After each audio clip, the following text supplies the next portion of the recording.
Hey everyone, I hope you're all doing well and staying safe. The movie I'd like to review tonight is The Dark Knight Returns.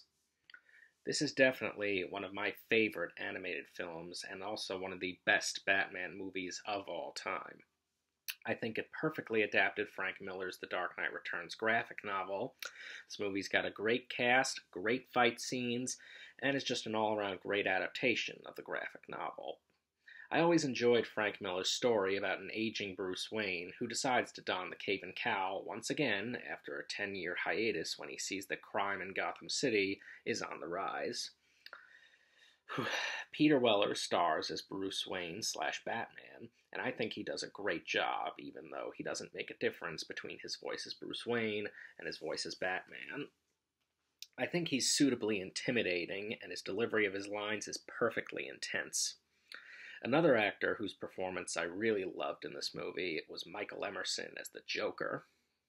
He brings an eerie kind of creepiness to the role, and I like to think of his Joker as a ticking time bomb that's just waiting to go off. And when he does go off, the explosion is absolutely devastating. It's definitely a more subtle take on the Joker than most incarnations, but I really enjoyed it.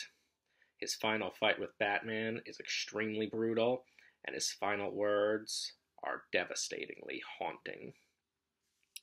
I had the pleasure of meeting Michael Emerson and getting him to sign a few things, most of which were photos of the Joker.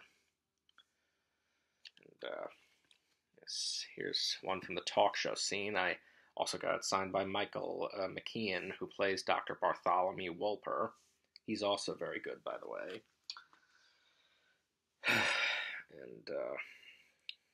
And I also want to mention Mark Valley as Superman. In the graphic novel and the film adaptation, Superman is a reluctant pawn of the government. He's forced to use his powers to do their bidding and fight the Soviets. This puts him into conflict with Batman, and their eventual showdown is quite a sight to behold. I like how, though even Superman is technically one of the villains in this movie, he's still very sympathetic, and, you get the sense that he really doesn't want to do the things that he's doing, but that he has no choice. And I also want to mention Batman's fights with the mutant leader. The mutant leader is the villain for the first half of the movie, and he's pretty entertaining in his own right. He's also more than a match for Batman, and I like how they literally get down and dirty when they fight. I always found it amusing that this movie was able to get away with a PG-13 rating because all the fight scenes in this movie are extremely violent and definitely warrant an R rating.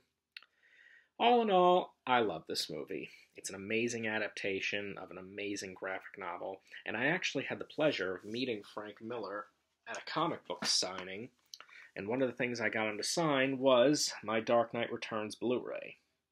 It's not the best signature, but I'm still very happy to have it in my collection. Well, I'll wrap it up here. I hope you're all doing well and staying safe.